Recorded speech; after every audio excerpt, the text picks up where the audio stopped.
Hola, ¿cómo estás? Bienvenido, bienvenida a un nuevo resumen de la lección de Escuela Sabática Joven.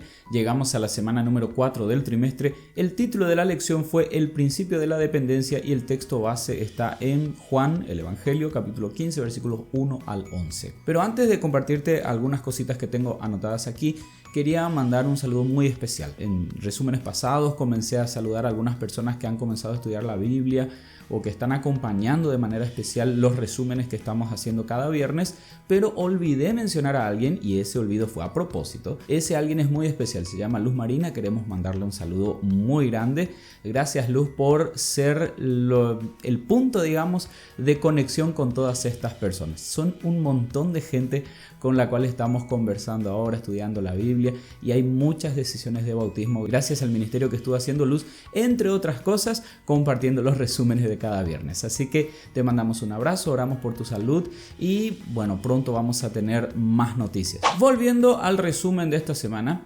normalmente cuando termina el día, después de un arduo trabajo, queremos descansar. De hecho, creemos que es nuestro derecho descansar porque sí, nos estuvimos matando trabajando. Incluso alguno podría decir, ¿acaso Dios no hizo lo mismo? En la semana de la creación trabajó 6 días y al final descansó. Pero al ver la historia de Adán y Eva vamos a encontrar algunas diferencias particulares entre el inicio de la vida de Adán y Eva justamente y el inicio de la creación. Por ejemplo, la historia de la creación comienza con Dios trabajando.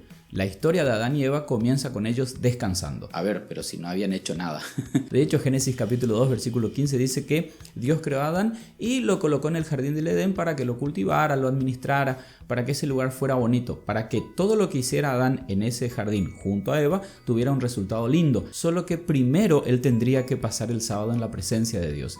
Y esto realmente es también una pista para nosotros de que Dios sí, diseñó una vida para que sea fructífera, para que podamos gozarnos en los resultados de nuestro trabajo, pero siempre el punto de partida será descansar en él y a partir de allí iniciar cualquier obra que queramos hacer. Así que el descanso no se gana, el descanso es un regalo de Dios. Y aquí entra nuevamente el mandamiento del sábado que sienta las bases de algunos conceptos bien interesantes. Sí, Dios había creado a Adán y a Eva para que trabajaran, para que hicieran cosas productivas. De paso, antes de la entrada del pecado, la palabra trabajo no tenía tantas connotaciones negativas. Pero este trabajo no sería la fuente última de su sustento. Dios era quien sostenía a Adán y a Eva, Dios era quien le daba la vida, que le daba todo lo que ellos necesitaban para vivir. Así como a vos, así como a mí. Por eso es que el sábado es un recordatorio semanal de que finalmente dependemos de Dios. En Barbados hay un dicho popular que en castellano dice más o menos lo siguiente: más vale que conozcas tu lugar. Y se suele utilizar cuando nos referimos a una persona que de repente está siendo irrespetuosa o que por alguna razón olvidó cuál era su lugar justamente en ese entorno en el cual está. El lugar que uno ocupa en la sociedad necesariamente está relacionado o determinado por el lugar que ocupan otras personas. Te doy un ejemplo. Vos podés ser el jefe de un departamento en una empresa multinacional, pero cuando volvés a casa sos hijo y justamente tu mamá te dice, bueno, ya trabajaste, ok, aquí en casa te tocan lavar los cubiertos. Así que tu lugar depende del lugar de los que te rodean también. Y esto es mucho más cierto cuando nos referimos a la relación que hay entre Dios y la humanidad o Dios creador y su creación. Y fíjate que el mandamiento del sábado también tiene mucho que ver con esto. Según la Biblia, en el universo hay solamente dos maneras de existir, siendo el creador o siendo algo o alguien creado. Y esto es no solo lógico, sino que también tiene fundamento teológico. Colosenses capítulo 1, versículo 17 nos dice que el creador estaba antes de todas las cosas. En Juan capítulo 1, versículo 3 se nos dice que por medio de él, Jesús, fueron hechas todas las cosas. Y la Biblia va más allá cuando dice que es por Jesús que todo se mantiene en orden. Vuelvo a citar Colosenses capítulo 1, versículo 17 y de paso estoy usando la versión Dios habla hoy. Toda la creación depende de Dios y no es al revés. Y cuando hablamos de cualquier ser que está por debajo, por utilizar un término, de Dios, estamos hablando de seres creados. Ya sea que estemos hablando de el ángel Gabriel, estemos hablando de un mosquito o de una ballena. Todos fueron creados por Dios. Nada ni nadie escapa de esa restricción de ser creado.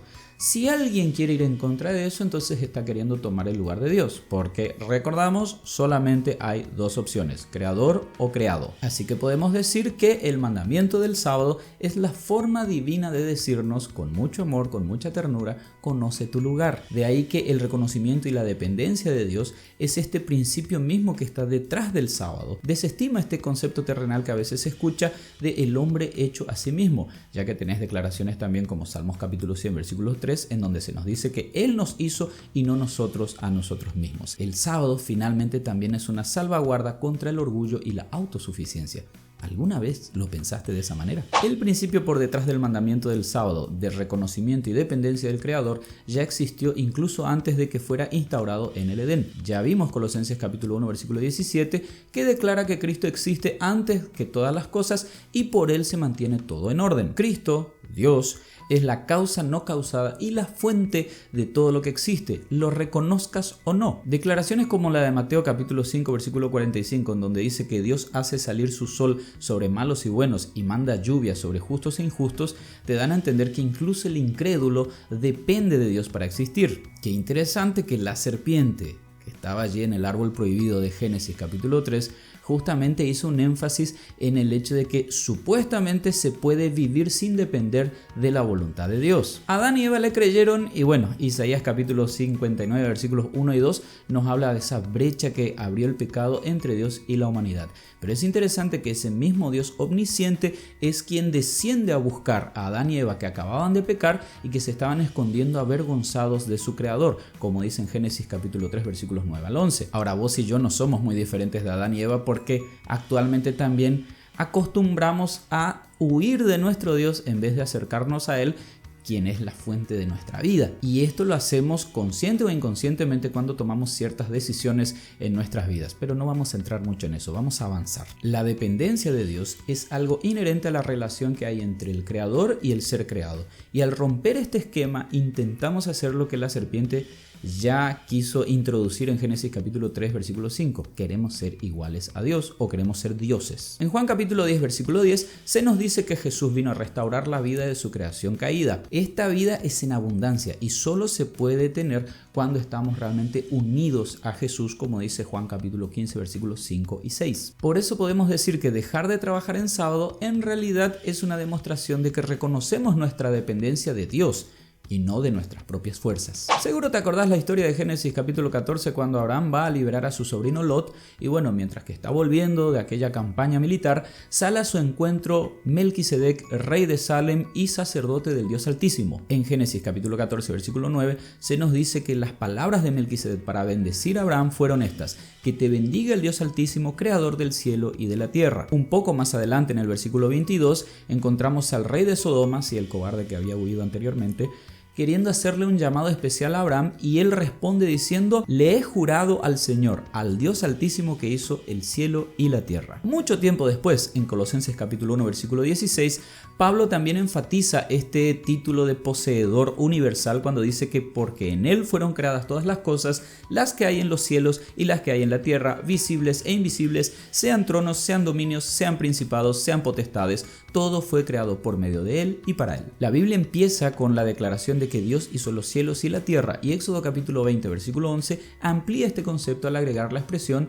y todo lo que en ellos hay. Es interesante que Dios creó a Adán y a Eva al final de los 6 días de labor. Ellos no podían reclamar haber participado en la creación. Llamativamente, cuando Dios habla con Job en el libro del mismo nombre, capítulo 38 versículo 4, él le dice: ¿dónde estabas tú cuando yo creaba todo? Ni Job, ni Adán, ni nadie intervino en la creación, solo fue Dios. Por eso es que en Génesis capítulo 1 versículo 31 dice que vio Dios todo cuanto había hecho y era bueno en gran manera. Todo lo que Él había hecho. La humanidad y todo lo creado deben su existencia a Dios, y esa deuda debe ser la base que sienten los precedentes para nuestros planes, para nuestras propuestas, para la manera como vivimos nuestra vida. ¿Hay una conexión entre todo esto y el sábado? Claro que sí. El sábado es un recordativo semanal de que la existencia es imposible separados de Dios.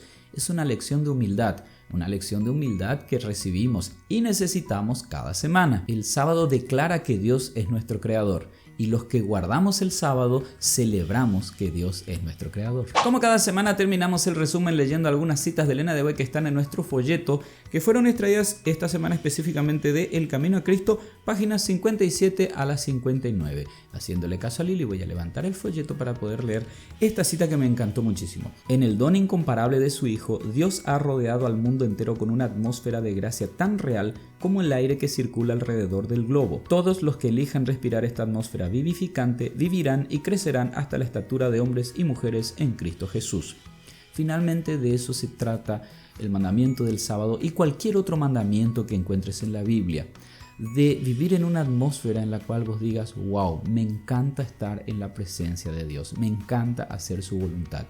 Realmente no sé cuál es tu concepto, no sé cómo te estás acercando a la Biblia y a los mandamientos y ordenanzas que aparecen allí. Por favor, nunca los tomes como límites para que no seas feliz. Al contrario, tómalos como barreras que te protegen de lo que hay allá afuera y que justamente buscan que seas más semejante a Jesús. Y qué mejor que ser semejantes a Jesús en este mundo en el cual estamos viviendo. Que Dios te bendiga, que tengas un excelente día y nos vemos la semana que viene.